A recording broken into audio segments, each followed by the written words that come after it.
Thank you for listening to Depictions Media Radio.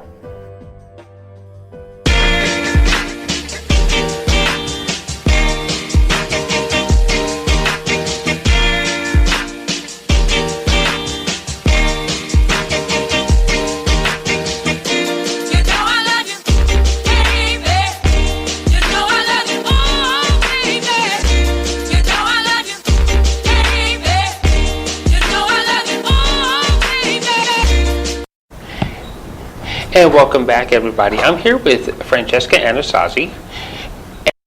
Well, there's a lot of talk about domestic violence after it happens, but Francesca is kind of on a mission to tackle domestic violence. I don't know if tackle is quite the right word in this case because we're trying to be nonviolent. Tackle this problem before it actually happens.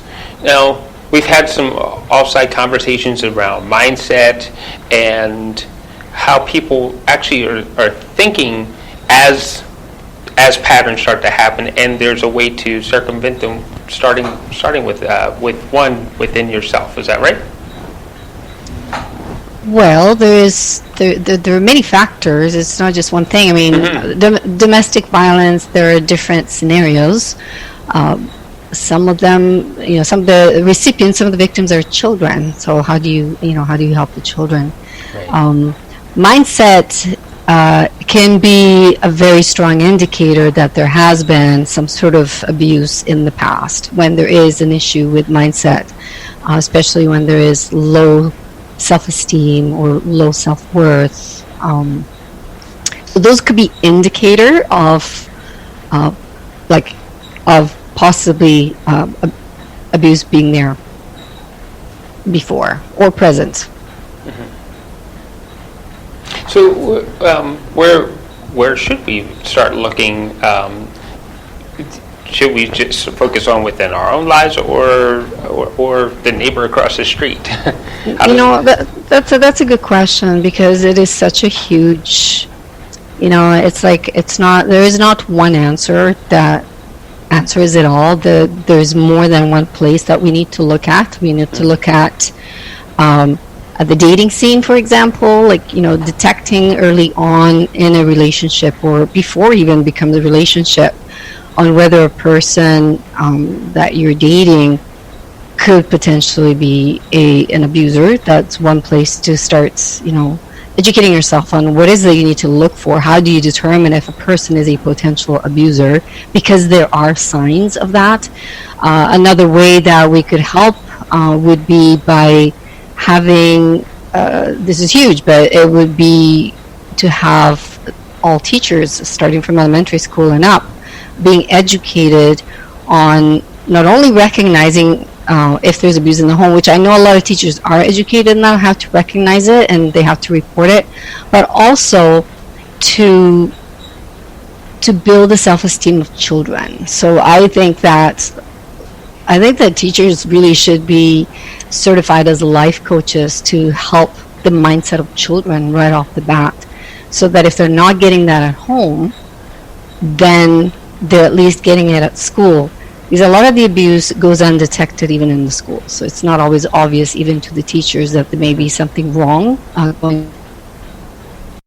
Yeah. I think one of the places that we, that would be very effective to not just look at, but also to implement is in the schools. Starting off right at the beginning of the school system, like in an elementary, and have all teachers trained not only in detecting if there are issues at home, because sometimes, very often, if there's abuse in the home, there is behavioral, it comes across to the behavior of the child if there's something going on, whether the child is a bully or the child is not performing well at school, or maybe it's having problems making friends. There are all kinds of different ways a child could be reacting if there's something going on at home.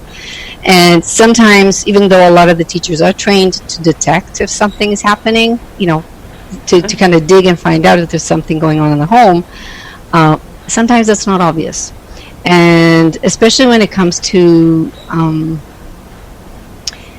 those families that just put on those beautiful fronts where they look like the happiest family, the perfect family, that doesn't necessarily mean that everything is wonderful on the inside when everybody's home. Just same as regular domestic violence. Like, you can see this happy couple, and then next thing you know, one killed the other, and you just go, what happens? They look so happy. Right. So definitely looking in the schools. I personally believe that if we want to start looking at prevention, that all teachers should be trained as coaches as well, to start building the self-esteem and a strong mindset in the children. I know that some teachers do it by default, and there are some amazing teachers out there. Like, I know that when I grew up, I remember one teacher, she was just naturally a coach, and she's the one teacher that I carry with me in my heart. And I think almost every one of us has that one teacher that we remember, that was the one person that gave us that boost and that believed in us. But then there were all the other teachers that were the opposite, right? Right. And that's not helping a child develop strong self-esteem or the right mindset, and just basically preparing them for life. Which brings me to, shouldn't that be the responsibility of the parents? And the answer is yes, when the parents are healthy parents, right? But if one of the two parents or both parents, are dealing with their own mindset and their own issues, whether they are abusers or they're coming from abusive backgrounds themselves, they can't give what they don't have for themselves, right? So it needs to be like a team effort. So when you ask me where should we should look everywhere, every possible direction that we can think of. And when it comes to prevention, a lot of people, kind of dismiss it just because, like, if it's nothing there's nothing to work on. But the thing is, when we look at the statistics, they're pretty staggering. Just recently, CBC here in Canada finally has been doing a whole series on domestic violence, and which is good that it's actually bringing this information to light. So a lot of Canadians, I have been finding a lot of Canadians don't believe that it's as serious as it is as a problem. And when we're looking at some of the other issues that we have, social issues that we have, like mental health is a huge topic nowadays. If we talk mental health, everybody comes on board on that. We understand that we need to remove the stigma. A big portion of that mental health issue is depression. We have people that have ADHD. We have people who have addictions. We have people who fall under the poverty line and they're homeless, and then there's so much that falls under all of that. And when we look at the root cause of every single one of those, a good portion stems from abuse in the past, that they've been on the receiving end, so they've been victim of abuse at some point. So if we can look at the root cause and be able to create the education around how do we recognize it, how do we get strong people to feel enough self-worth to set boundaries, healthy boundaries with other people, and start creating kind of a momentum within ourselves as adults in working on ourselves and our own personal development, but also helping the youth so that they don't fall into that trap, so that we break that cycle. So when we look at all that, we're going to start, if everybody did their part, we would drastically see the numbers of statistics under the mental health and all the other areas that I mentioned, we would see them shrink because they're stemming from that same place. Right. So if we can cut the cord to where the problem is starting or before it starts, then we can help lower those numbers and have healthier society. Really, think about it. We'd be a lot more happy. Yeah, and that's really important. When you look at some of the things that are going on right now with things that now we have a mass hysteria over a virus. that if we all came together and worked together, we would help stop such things, tragedies from happening, right? Or once they started, they would stop fairly quickly by working together. Yeah, and the prevention side, I always say I'd rather work harder at teaching people how not to burn themselves than having to work really hard at building hospitals to treat people who have been burned because they were never educated. Right? We would rather prevent the burns in the first place so that we don't need those facilities, right? Yeah. Besides the fact that those, all the shelters are on overflow. They're over capacity. They're turning people away. But that's not the point. The point is we want a healthy society. We want people to be happy. We want them to be productive. You can't be productive when you're depressed. That is very true. Right? You can't have a wonderful relationship if you are needy, because it's going to be taxing on the other person. And you're going to be needy if you have an issue with not feeling loved. And where is that coming from? That's coming from because you were neglected. Because when we're talking about domestic abuse, it's not just the physical. That's another thing that there's a misconception, is that when we talk about domestic violence, people just assume, the physical bruises, the cuts, the wounds. But when we're looking at domestic abuse, the deeper wounds are the emotional ones, the ones that scar in the brain. And just recently, I don't know if you've seen it, but there was a study, they did a brain scan of a toddler. I don't know if you've seen it. And there's the brain scan of a toddler that was neglected versus the scan of a brain of a child that was not neglected. Yeah. And it shows the difference in the brain, the damage in the brain. And this is just a toddler. So now imagine a child that grows up, let's say up to 12 years old, and maybe at that point they get removed from the family, or maybe they grow up in that family where that's all they know is neglect. There's so much more damage to the brain. It is actually physical abuse. You just can't see it on the outside, but there is. It manifests in the behavior, and it manifests on how we think. So I like to think of emotional abuse as physical abuse, because it does affect us physically. And if it's financial abuse, for example, you say, well, if it's just about money. No, it isn't just about money, because whether the financial abuse is where you're prevented from having access to finances, or the other way around, where you're forced and obligated to support somebody because they have, like if they force you to work and be the breadwinner, and you don't have a life, and they're using you, that's another form of abuse, and it still has a toll emotionally either way. Okay, with that being said, you're talking about financial abuse. Mm-hmm.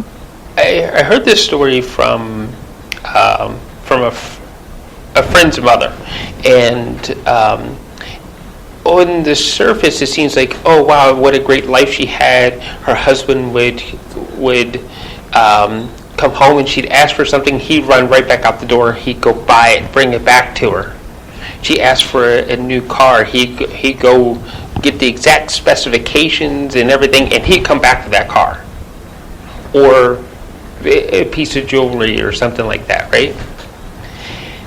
But when you really got down into talking to her about what the life was like, he was buying all those things because he was totally absent and neglectful to her, and neglect is another form of abuse.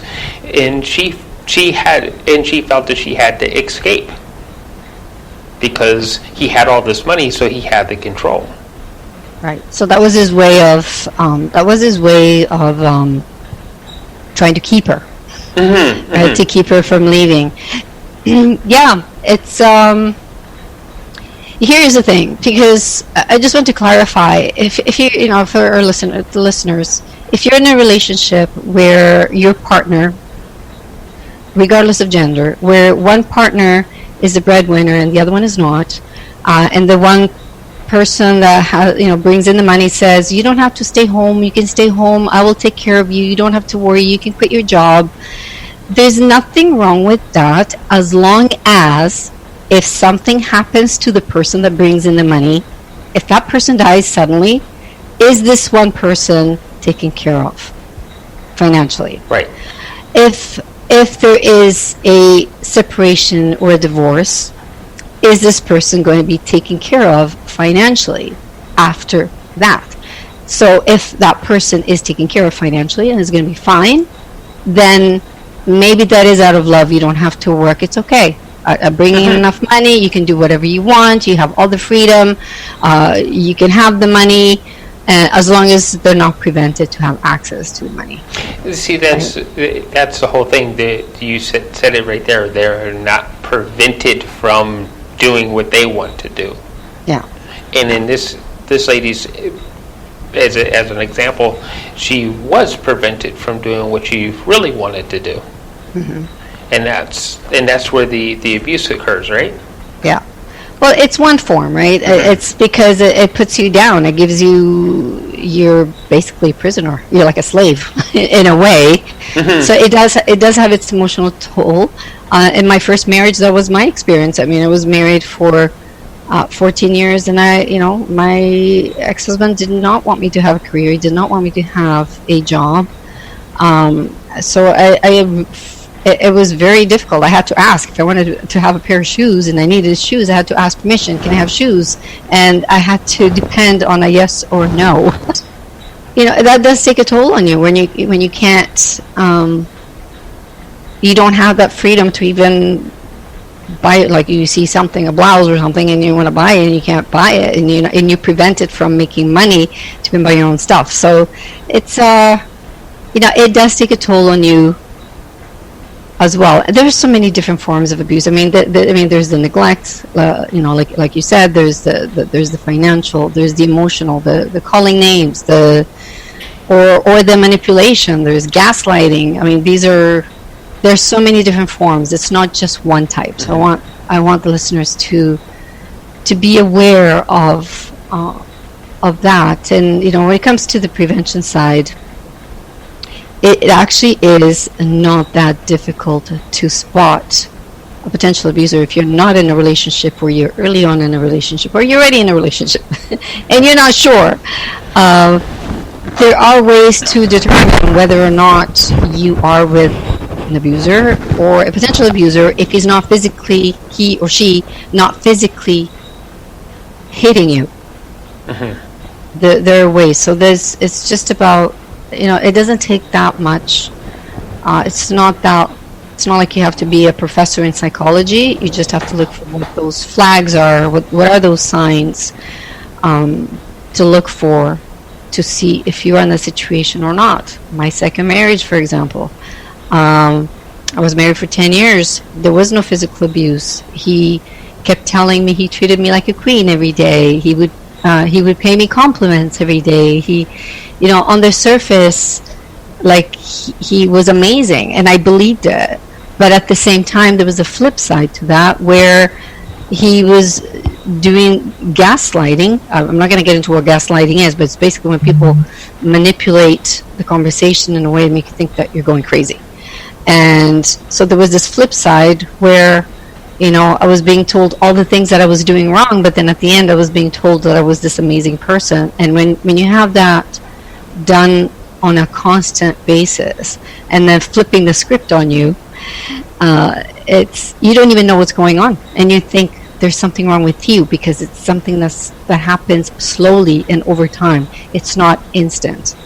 But if you know what to look for, then you can recognize it. I didn't know what to look for at the time, and this was my second marriage. So I went from one type of abusive relationship to a completely different type of abusive relationship, which was more insidious because it was camouflaged under this loving, caring appearance, and it was all kind of.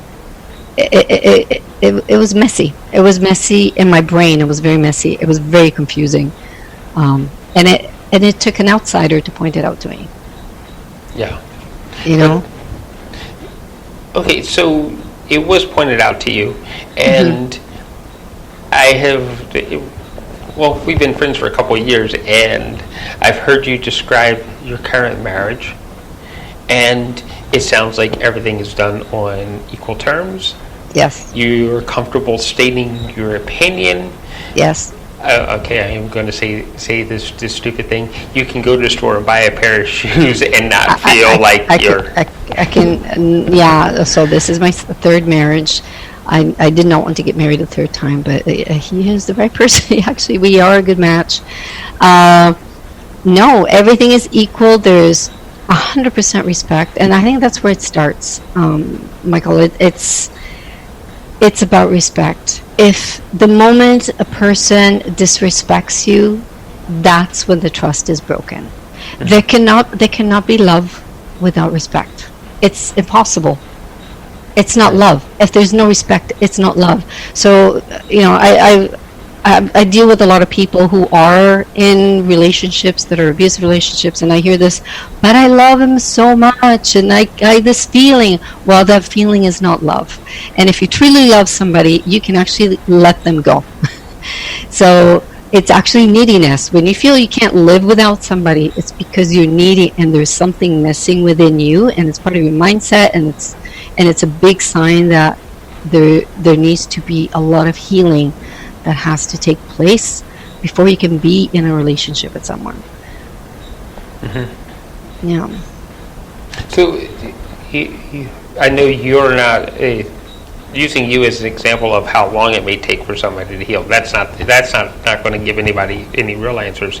But for yourself, when you felt healed, I don't feel healed. I'm actually gonna, Okay. I'm glad you brought that up, because when I say, when I say you feel healed,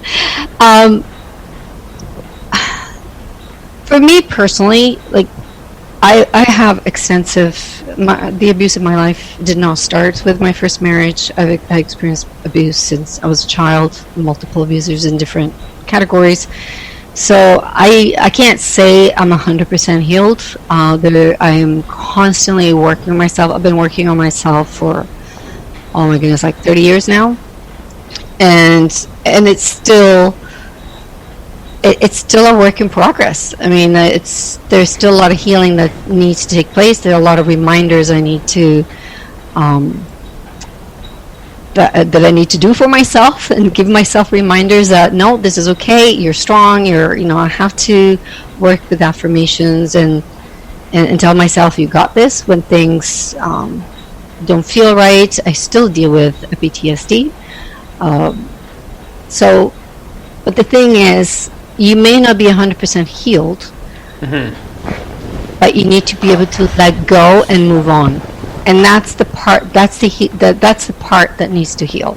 You have to be strong enough to be able to let go of the past and just nurture you now, and not let the past hold you at the ankles like a big ball and chain from moving forward and growing and being a better you.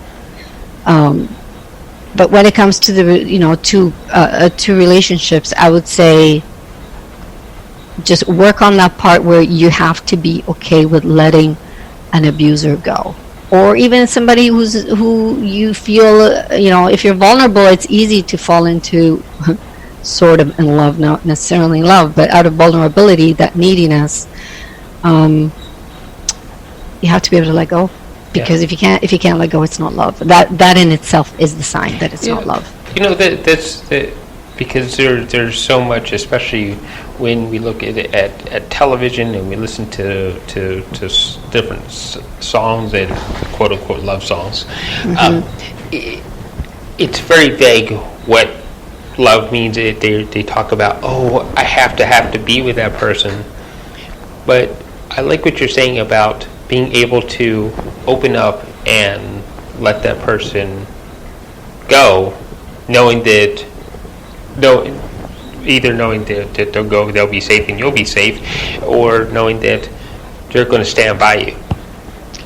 You bring up such a good point when you're talking about, the music and the songs. Some songs are good, and a lot of lyrics. We do have to be careful what we're listening to, and what is the message. And there are a lot of these love songs that are really not healthy. They're catchy tunes, they're fun songs. Even I sing them sometimes, and because they get, they're catchy and they're fun, and you want to dance to them, and you want to move to them, and but they're not necessarily the best message in regards to relationships. So we have to be careful what is it that we're listening to, and when we're listening to it, paying attention, what is the message. I'm not saying you shouldn't listen to it necessarily, but just know that that is a healthy message or not a healthy message. And the same with movies. I think that for the last 5 years, I've really been thinking about why is it that a lot of people fall into these relationships so quickly and then end up in the wrong relationship. And I think if we look back, I guess I'm old enough, but I remember growing up watching John Wayne movies. I don't know if you grew up watching those. Yes. Or like just the good old movies from the 40s, the 50s, and pretty much the way they portrayed a relationship was love at first sight, kiss, boom, done. Or, very often you would see the man slap the woman, kiss her, and now she was in love with him. Or there was always this conquering of, and it was accepted at the time. And I think that did not help, because a lot of people grew up thinking that that's what relationships should be like, so romantic, believing that that's the romance. And so I think that I know people who get into one relationship after another and super quickly, and that's because they think, and then they get upset when it doesn't work out after 2-3 weeks, and that's like, stop watching soap operas, stop watching these movies that give you this message that it's love at first sight. That's not love. You need to learn more about a person before you commit to a person long term. Spend time with them, look at them, just see what they're like under all kinds of circumstances. Mm-hmm. Right? And really, really get to know them. What's the rush? Do not rush. That's my big thing. Number one, don't rush. If you at any point, the person you're with, that you plan to be with, potentially, if at any point you feel uncomfortable, that is a sign. That doesn't mean you necessarily need to break off, but you do need to have a conversation, and you need to start paying attention. What happens after that? Is this a feeling that's going to start popping up from time to time? Because if it is, it's going to start getting more frequent, and that's another sign right there. So is one of the lessons to pay attention to the signs that are happening around us and be cognitive of everything that's happening in our relationships?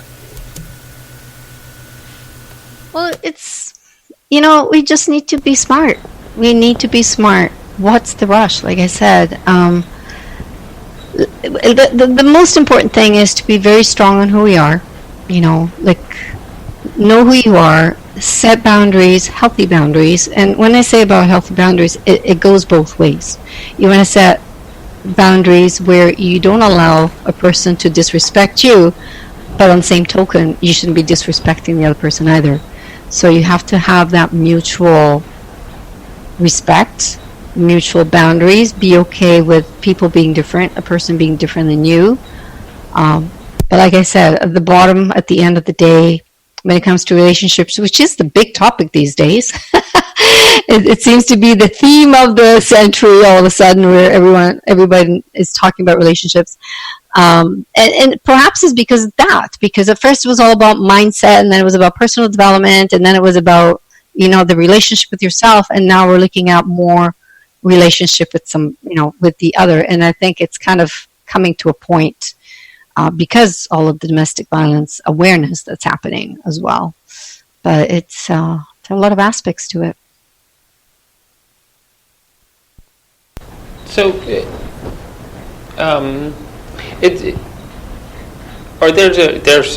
is there like a litmus test for your relationship to make sure that things are going the healthy way? So that's a very good question, Michael. Well, we're all human. Sometimes you can do something that can make somebody can make someone feel uncomfortable, but is not intentional, for example, and there's no premeditated anything behind it. It just happens to be a one-off. So if it's just a one-off, it's not, like I said, if it's just a one-time thing, it's just something to pay attention to. If you feel comfortable enough, maybe address it and say, hey, I felt really uncomfortable when this happened or when you did this, and see how the other person responds. Now, if the other person responds by saying, oh no, you're imagining things, it's not like that, well, that response is a red flag, for example, because they're flipping the script on you. They're not putting value on your concern. And they're negating that you may not feel comfortable for whatever the incident may be. Right? I see. Yeah. But if it's something that you start experiencing more and more, it all depends on what that is. So, I mean, can you an example of making somebody feel uncomfortable?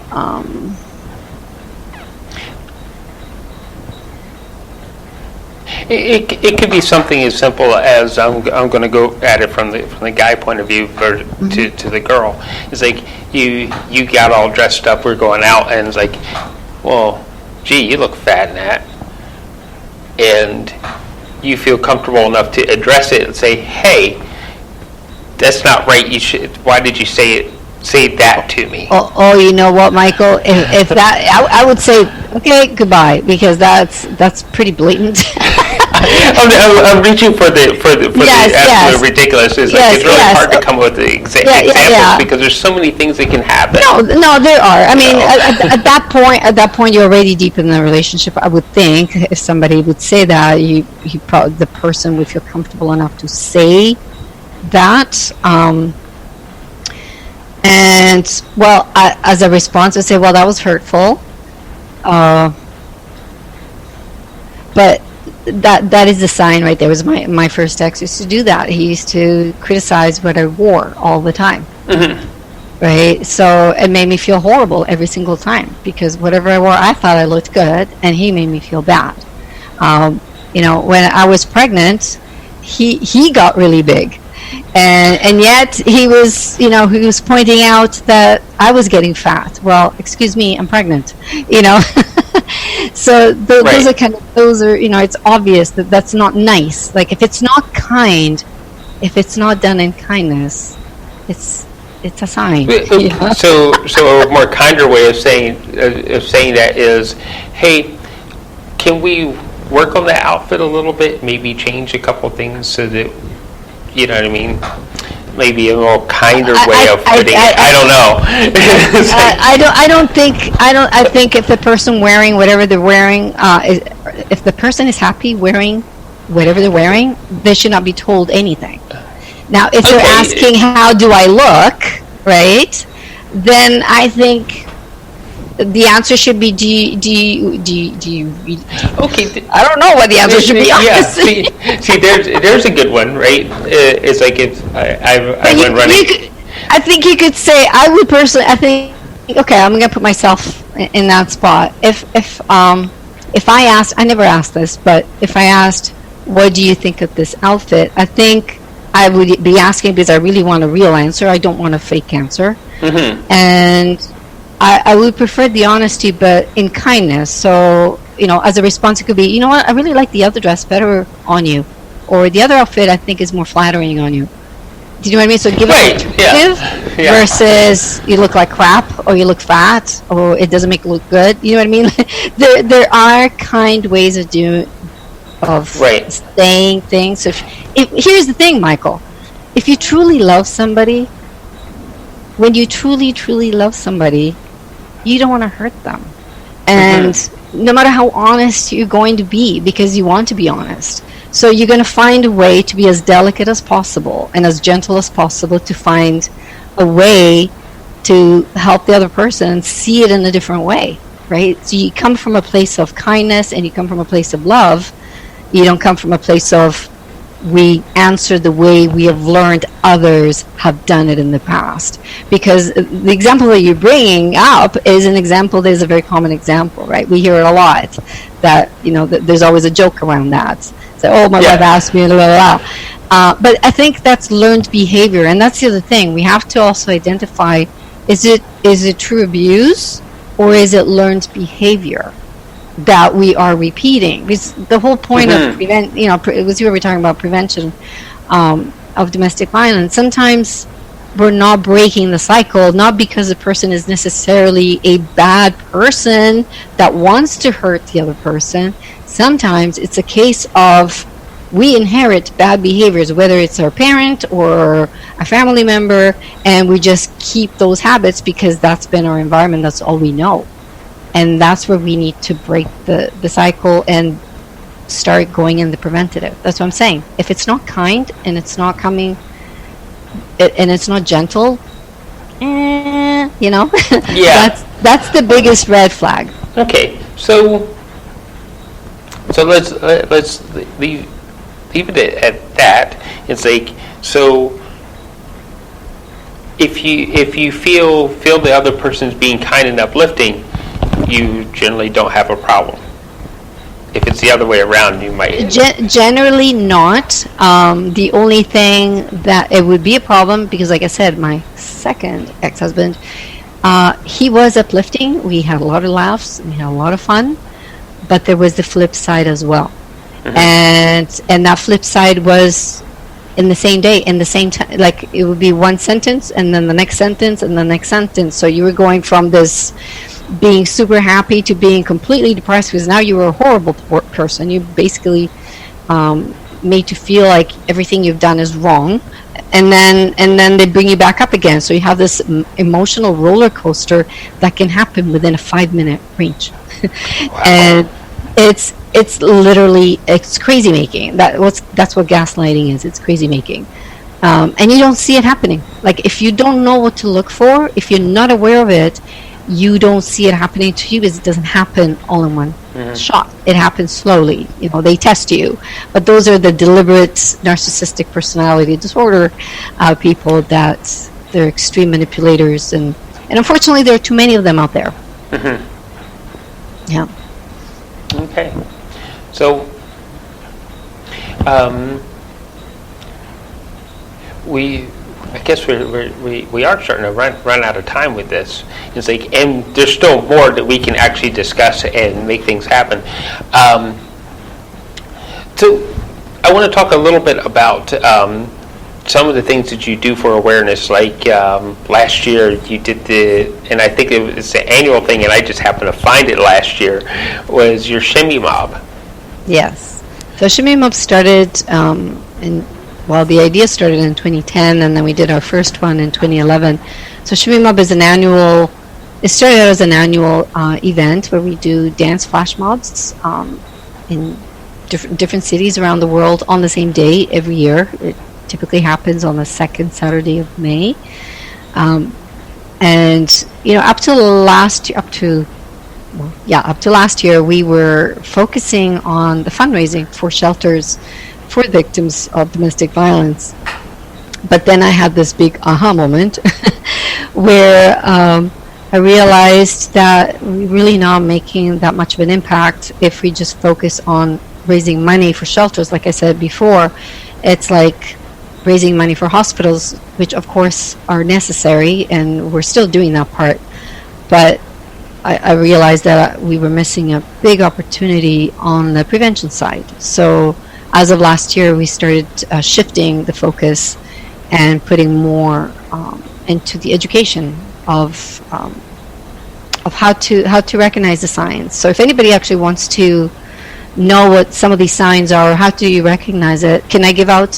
Oh, yes, please. Okay. You always give information. Okay, so go to shimmymob.com, and then on the top tab there is a tab called on the menu under resources, and if you click on that, you will see it will take you to a page that has a brochure there that you can download, but it also has a link to see the signs, another page, And on the See the Signs are about, I think there's 12 brochures of all the different types of abuse and all the signs and what to look for.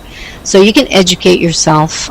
So it goes all the way from dating to when you're already in it, or if you're already in it and you have kids and you don't know what to do, because that's another mistake a lot of typically women make when there are children in an abusive family, in an abusive situation.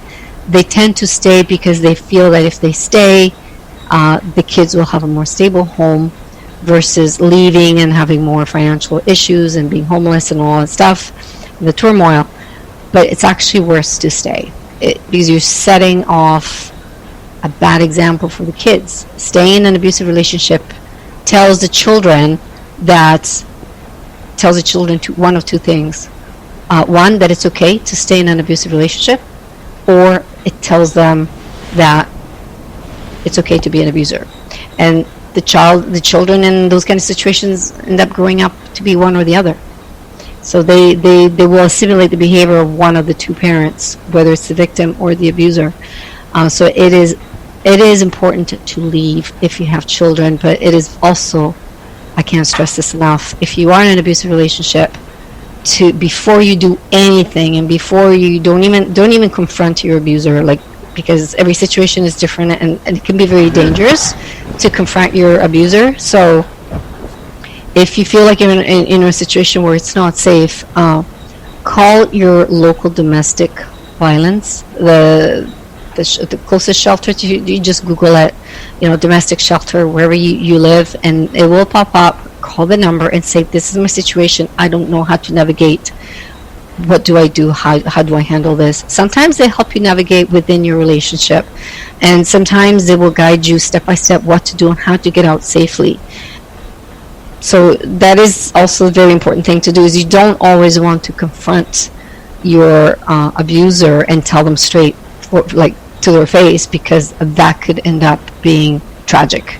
And so you have to be very careful how you exit an abusive relationship. So have the professional guidance, but I say break that cycle. Find every possible way to remove yourself and your children from that, because it's doing them a disservice. It's doing the opposite of what you think it's doing by staying. Right. Yeah. Okay. All right. With that, we're going to get going. We are going to have you come back as many times as it takes till we start to actually break that cycle in panels, or however it is that we make this happen. Because it's a very important topic, and a topic that I think is dear to both of our hearts. So, yeah. All right. Thank you for joining us, Francesca. Thank you, Michael. I really appreciate this. All right. Bye for now. Bye.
This show has been produced by Depictions Media. Please contact us at depictions.media for more information.